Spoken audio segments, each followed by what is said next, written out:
Маринатталған окорочка кандай болот сіздерге? Камчы Сарыбаев. Жоқ, сізді дегенім жоқ. Осы маринатталған окорочканы Камчы Сарыбаев байкебізбен берелікте азыр жасайыз. Қош келдіңіз. Ассалаумалейкумдер. Саламатсызбы, қош келдіңіз. Саламатчылық. Бізде Бодра келдіге салаттарды. Шашлыктын мезгили башталды. Шикебектер. Анан айрым телекөрүүчүлөр мисалы маринаттаганды билбегендер болсо, сиздин өзгөчө универсалдуу ыкманы билет деп чакырып калдык. Кайсы продукциялардан турат алар? Негизи окорочкадан жасай турган болсо, адамдын табитине жараша болот, анан компаниянын аздыгы, көптүгү ошого жараша болот. 2-3 киши боло турган болсо, анда чакан аласың. Эгер көбүрөөк боло турган болсо, анда берекелүүрөөк болсун үчүн жанакы код шашлыктычы кээ бирөө жанакы вино менен жешет коймайлы. Жок, маринаттаган болбойт, ал ичкен жакшы. Маринаттаган арак-парак кошуп зотпой ал болбойт такыр. Андан көрчө эң жөнөкөй нерселер эгер окорочка жасай турган болсоңчу, бул оңой, эң оңой ушул, эң баты ушул болот, окорочка болот.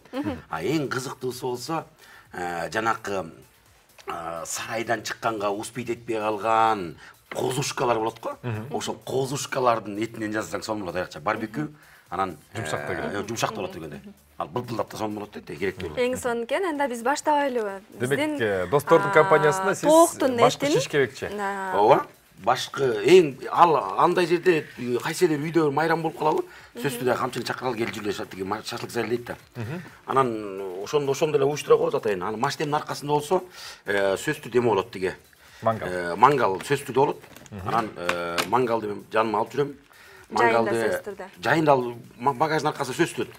5 шишкебек, мангал, барбекюшник жүрөт. Анан эме алып алам. Тиги маринаттарды салып алам жаныма.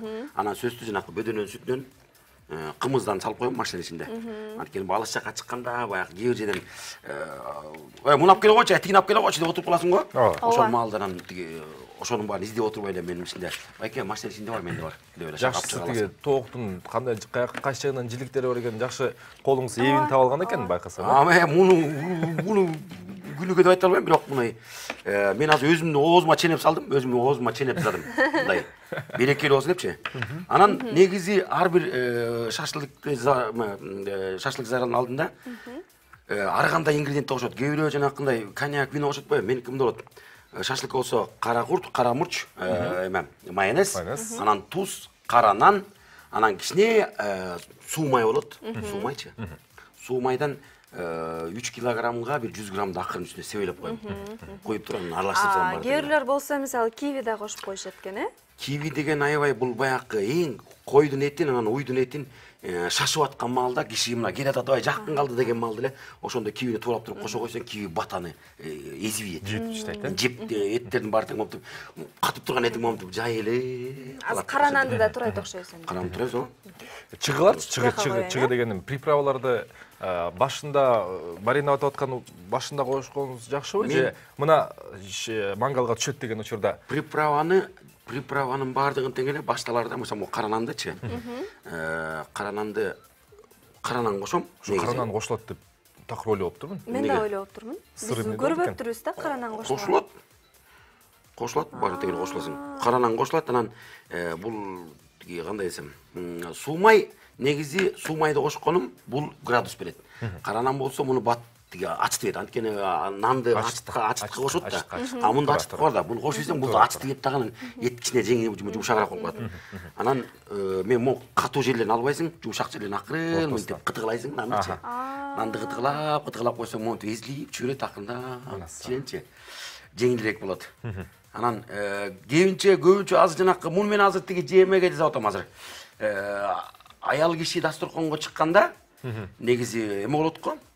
Дасторконго жасаганда алар кичине болсо тузун татайлап жетпей калыптыр, ие там муну жетпей калыптыр деп атат. Эркек болсо бүт баарын бир карат да көз болжолдо менен момтуп эле бир zelе себеп койсоң болду.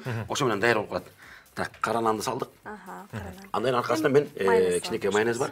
Муну студенттердин баары жакшы билет. Бир студенттердин улуттук тамагы. Лепешка да кандай койчу эле? Лепешка, майонез, грамотный дешес. Анан дешес деп. Муну азыраак кошобуз. Анан эзгенге оңойраак болсун деп. Такс. Анан суу кружкада туз. Тузду азыр кичине Тузду момтуп себелбейм так, мен кол менен себелген жакшы болуп чейин. Кол менен эсе ченеми кол менен, Ооба. Анан туздун эки түрү болот го, жана бирөөсү болсо жанакы майда туз болот, мына майдасы азыр. Бул алдап коет. Этке да алдап коет бул дагы. Берки жанакы крупныйраак болот го. Биз көнгөн, биз көнгөн туз. СССРдин тузу. Ошо менен салсаң ал дагы өмөрөөк болот, жеңилирээк болот ал дагы. Анан эң сонун. Ушу майда туздун алдамай жагы бар, туура айтасыз. Кара мурч. Алдап кетти. Анан кара мурч. Кара мурч сөз кошулуш керек. Анткени билем жок. Кээ бир киши баягы бөйрөгү оорургандар болот, ошолорду карап туруп мен азыраак кошоюн. Бул баягы кичине эме берсин. Бүйрөгүнүн аллергиясы бар, чүчкүрүп жүрөт. Чүчкүрүп бышкырып кетет. Анан эки кичине жеп атканда бул кичине оозуң бул капталдарын кичине ачтырып кетти да. Жегенден кичине буяктан кичине кычышып атышып турса, сонун кызыктуураак болот. Анан кичине суу кошуп алабыз. Суу кошобуз. Сууну кошуп койсоң, бул суу кечке маринадта турганда эттин өзүндө суу сакталып тура берет да. Анан азыр мен негизи эле кол менен аралаштырчумун, бирок баягы мага мынтип айтышты. Телевидениеден кол менен аралаштырганга болбойт деди. Бизде ушинтип айтып кой деди. Биз телевидениялардын арасында эң маданияттуу. Маданияттуусу, жада калса этти вилка менен жеген телеканал деп айтты. Анан ошондуктан мен кашык менен аралаштырайын. Кашык менен аралаштырган так карачы, эти бара албайсың деп таңгыр. Муну мыжып, изип, киргизе, сиңире кылып койсоң жакшы болот эле. Сиз дайындаган ыкма менен жасалган, мисалы ушул маринад канча убакыттын ичинде дайын болот? Мисалы биз азыр тоого чыктык, элестеттик, жасадык, анан канча убакыттан кийин биз бышыра берсек болот? Сен кийимиңди чечип эле спортивный кийип алып чыгып эле кетсек болду, дайын калат. Чын айтам. Ошондой болот. Бир жарым саат 40 мүнөт, жарым саат эле. Буга тийсе эле болду. Буга тийсе эле араң турган эме да бул. Анан буга агыт жаап коебузбу, же кандай кылабыз? Жаппай эле коюп, бул деле дем алсын, бул деле. Күнгө коебузбу? Жанагы уксусту кошуп алсаң, бул катып кетет да, кургап калат.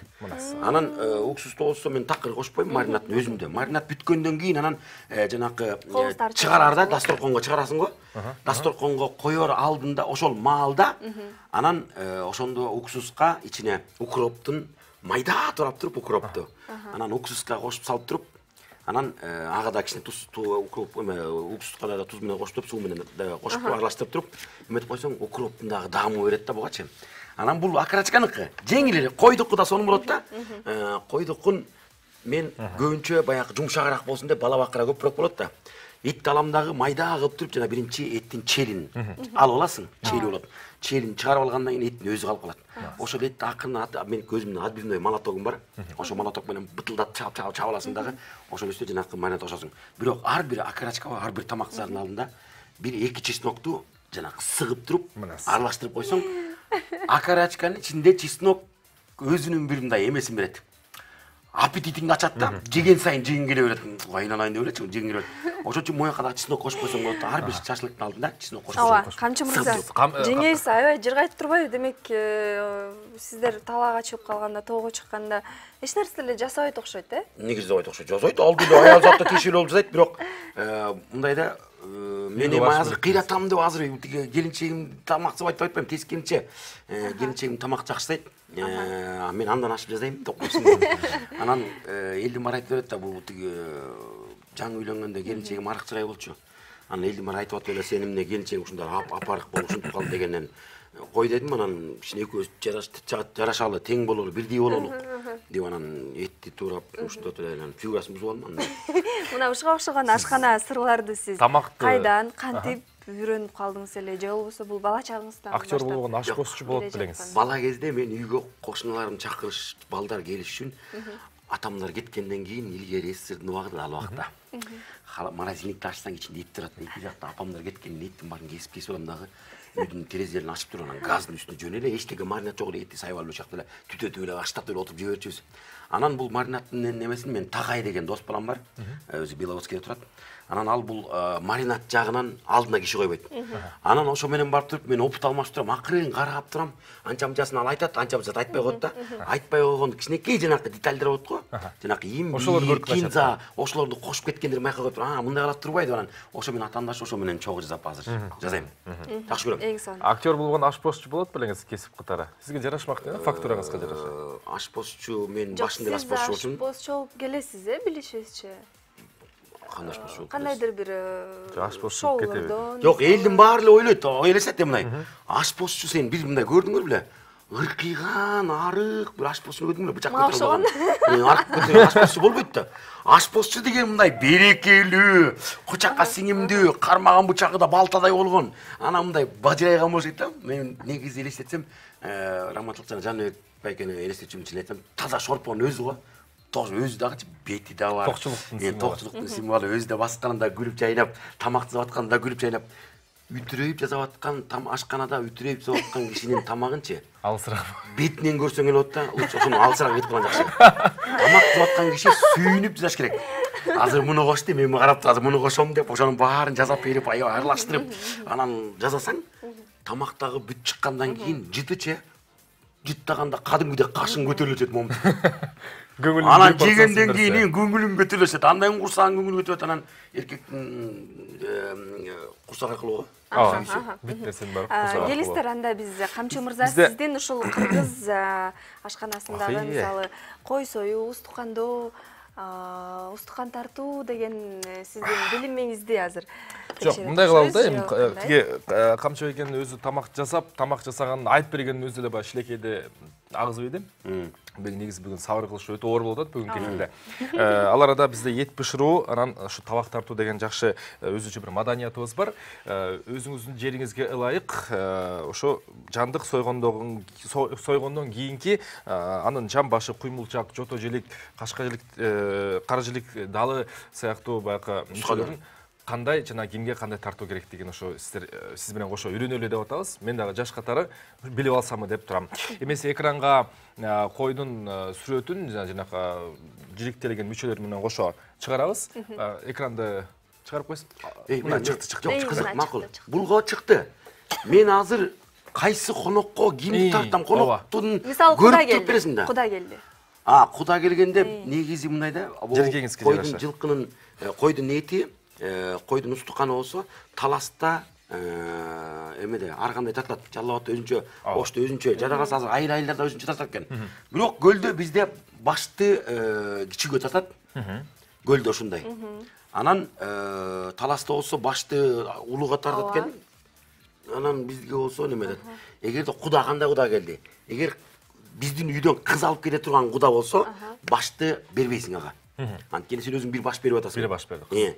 Кызды берди. Башты алып чыгып көрсөтөсүң, мына таза кой, чыдыгы кой союлду деп көрсөтүп туруп, анан алып келип үйдүн кичүүсү ким деп ошого баш тартасың. Жамбаш менен тиги кашка жиликтиги менен бар деген ал сакалдуула кетет. Далыны аял кишиге берет, кыз кишиге тартпайт далыны эч качан. Күң жиликти эркек киши албайт. Күң жилик менен далыны эркек кишиге. Төштү кызга тартат. Далыны бирок азыр эркектерге тартып атат мындай ар кандай да, бирок далыны негизи кыз кишиге. Жок, аял эркекке тартмайт. Тартып берет. Кыз кишиге тартпайт. Андагы мындай эмесин карайт го, мындай тунуктугун күнгө каратып анан. Мал жегенде эми карай бересиң да, эми күн эртең эми погода мындай болот экен, аба ырайы мындай болот экен депчи. Бирок күйөөгө чыга элек кызга далыны тартпайсың.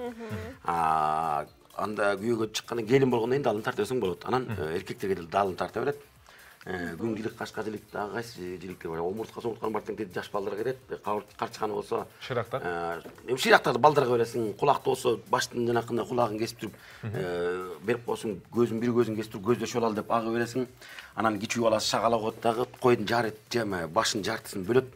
Аны өзүнчө алып туруп майда куймулчактан кесип туруп сорпого салып туруп мегер остигиле деп бүт барып таратып ет.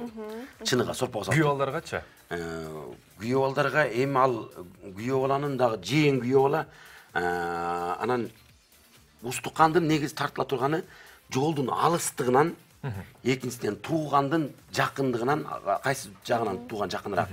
Анан ошол жагына карата тартат. Таласта болсо башты менен астына тиги чүкөлүү жиликти карматат, же жамбашты кошуп тартып берет сакалдуу кишиге. Же куймулчагын тартып берет. Түштүк жергесиндечи? Ошондой. Түштүк жергесинде болсо мен көрүлөк, мына аяка барсам баягы таң калгам, карчыганы эле майдалап туруп пловтун үстүнө сөйлөп тартып койгон көргөм, мындай толук тартылгандай.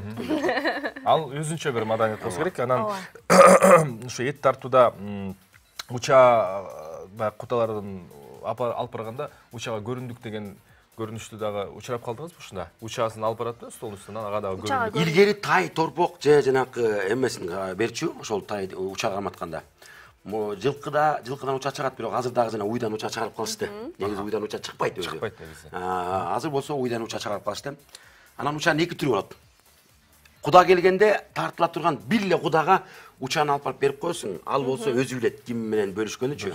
Экинчи эмеси бар, мисалы үчүн ошол той болуп атканда башкы кудадан чакырасың. Башкы эң чоң куданы чакырасың дагы, ошонун жанына куданын баягы мисалы үчүн кыз тарап келди деп кой. Мен бала тарап свадьба деп койчу, үйлөнүү той той. Кыз тараптын куда тарабынан сакалдуусунан бирөөнү чакырасың дагы, анын кыздын тайекесин, байкелеринен бирөөнү, аяш атасынан бирөөнү ушундай алып туруп, ар бир өкүлдөрдөн бирден киши чогултуп туруп, 13 кишиге же 11 кишиге же 9га. Так эмес, жуп эмес, так мындай. Так санга. Ошол 13, 9, 11 кишиге чогултуп, баарын чогултуп аласың, өзүң тараптан дагы киши чогултасың дагы, анан дасторкон коюп туруп ошого уча тартып бересиң. Анан жандош табак деп коет, ошого жандош табакка да бересиң дагы, анан учаны кудага тартып бересиң. А куда болсо ошол жактагылардын өзү билет да. Кааласа салып кетет, кааласа баягы бир жак капталын 3кө бөлөт учаны. Бир жак капталын кесет дагы көбүнчө баягы майда кылып туруп, мындай кыя кесип туруп анан табакка түздөп туруп. Уча өзү эле майлуу да. Эң эле чылкылдаган, чылкылдак май. Эң эле даамдуу жери ошол жер. Малдын бүт ошол жагы даамдуу болот. Уча жагы бар. Ошол жагычы. Чучук казык артам менен анан ошону кыя кесип турган табак коюп турган таратып бересиң, ар бир кишинин өзүнүн эмесине берет, анан ар бир жандош табакка дагы өзүнчө устукан тартып бересиң. Аяктан арасынан ошол учанын столун, учанын табагын тейлей турган бир үйдүн кичүүсү барат дагы, же үйдүн улуурагы, же байкелерден бирөөсү барат дагы, ошол уча табакты тейлеп турган бирөө болот сөзсүз түрдө. Алгала жегеле момдон деп баягы эт турап бере турган болот. Ошончо бекер аткан эмес да. Биздин кичүү улуу табактын кичүүсү болгондон көрө, кичүү табактын улуусу болгон жакшы деп. Биздин Шишкебектагы маринадталып калды окшойт. Ушу менен тоого чыктык үшөөбүз. Азыр тоого кетебиз биз эфир бүткөндөн кийин. Рахмат сизге. Сиздер көрүп тургандай, биздин таланттуу мырзабыз Камчы Сарыбаевтан мына ушул эми Шишкебекте маринадтаганда үйрөнөсүз деген ишеничибиз чоң. Бир аздан соң баягы бул эт бышыруу табактарды боюнча курстарды ачсаңыз дагы мен биринчи болуп жазылчу дайымын. Себеби азыркы бизге окшогон жаштарга бул маалымат абдан абзел керек. Анан уча татыла турган күн дагы сизге буйрусун. Буйрсун, ооба. Экинчиси айтып кетейин жанакы, эттичи. Этти жанакы тамактын алдындачы, этти мариновкалап койсоңчу, маринадтап туруп, пакетке салып туруп, холодильникке салып койсоң, конок келгенде ошол маринадталган эттенчи тамак жасап берсең дагы эти даамдуу болот аябай. Сонун болот. Жумшак болот. Даярдалган эт эле мариновкалап морозилникке келе мариновкалап туруп морозилникке салып кой. Кафе ресторанда ушундай. Коноктон келдиби? Алып чыга кой дагы ошону алып туруп эле кууруп туруп эле жасап берип койсоң, этиң дагы жумшак болот.